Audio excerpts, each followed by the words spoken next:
AIFF यानी कि all India football federation पर फीफा ने बैन लगा दिया है। फीफा बोले तो वर्ल्ड फुटबॉल को चलाने वाली संस्था। फीफा ने इंडियन फेडरेशन को तुरंत प्रभाव से सस्पेंड कर दिया है और इसका कारण फेडरेशन में लंबे समय से चल रही खींचतान है। इस पूरे मामले में सुप्रीम कोर्ट भी शामिल है। आपको याद होगा, फुटबॉल फेडरेशन में प्रफुल्ल पटेल के एक छत्र राज के खिलाफ फैसला लेते हुए सुप्रीम कोर्ट ने पूरे बोर्ड को हटा दिया था और नए संविधान के साथ चुनाव करवाने का आदेश दिया था। इसके लिए 3 सदस्यीय कमिटी ऑफ एडमिनिस्ट्रेटर्स का गठन भी किया गया था, यानी कि COA। इस कमेटी में सुप्रीम कोर्ट के पूर्व जज अनिल दवे, पूर्व chief election commissioner doctor SY Qureshi और भारतीय फुटबॉल टीम के पूर्व कप्तान भास्कर गांगुली शामिल थे। इनका काम अगले अध्यक्ष की नियुक्ति तक फुटबॉल फेडरेशन की देखभाल करना और चुनाव करवाने का था। अब सवाल ये होगा ना कि ये कमेटी फेडरेशन को सस्पेंशन से क्यों नहीं बचा पाई। दरअसल फीफा ने AIFF को नया संविधान बनाने के लिए 38 दिन का समय दिया था। ये संविधान 31 जुलाई तक तैयार होना था और चुनाव 15 सितंबर तक होने थे। संविधान के लिए COA ने काम भी किया था। 16 जुलाई को COA ने नया संविधान कोर्ट के आगे पेश कर दिया था। इस पर AIFF यानी कि ऑल इंडिया फुटबॉल फेडरेशन के कार्यकारी महासचिव सुनंदो धर ने कहा था, सभी स्टेक होल्डर्स के साथ लंबे विचार विमर्श के बाद संविधान का ड्राफ्ट सुप्रीम कोर्ट में जमा कर दिया गया है।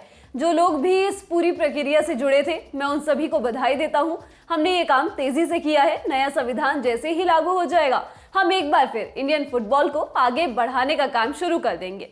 इनके अलावा डॉक्टर कुरैशी ने भी इस पर बात की थी। उन्होंने बताया था कि नया संविधान बनाने के लिए state associations, FIFA, AFC, ISL और आई लीग क्लब से बातचीत की गई थी। उनके सुझाव लिए गए थे। डॉक्टर कुरैशी बोले, काफी विचार विमर्श के बाद हमने आखिरकार एक ड्राफ्ट संविधान तैयार कर लिया है जो AIFF को नेशनल स्पोर्ट्स कोड के दायरे में ले आएगा। साथ ही फीफा और AFC के सदस्य संघ के रूप में कुशलता पूर्वक कार्य करने में भी मदद करेगा।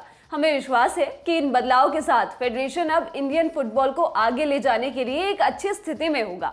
इस मामले पर पूर्व कप्तान भास्कर गांगुली ने कहा था, संविधान के ड्राफ्ट पर जितना काम किया गया है वो वास्तव में सराहनीय है और मैं इसे पूरा करने में शामिल सभी लोगों का धन्यवाद देता हूं। हमें उम्मीद है कि हम नए बदलावों के साथ हमारे देश में फुटबॉल पहले से कहीं ज्यादा आगे बढ़ता रहेगा। अब इस बीच कैसे फंस गया AIFF? COA द्वारा पेश किया गया नया संविधान अभी तक कोर्ट से अप्रूव हुआ ही नहीं है। फीफा द्वारा दी गई 31 जुलाई की समय सीमा बीत चुकी है। इसके साथ बात इलेक्शन की करें तो AIFF के पास 15 सितंबर तक का समय है। 28 अगस्त को AIFF नए अध्यक्ष के लिए चुनाव करने वाला है, लेकिन संविधान के बिना वो होना मुश्किल है। फीफा AIFF की इन्हीं बातों से परेशान है।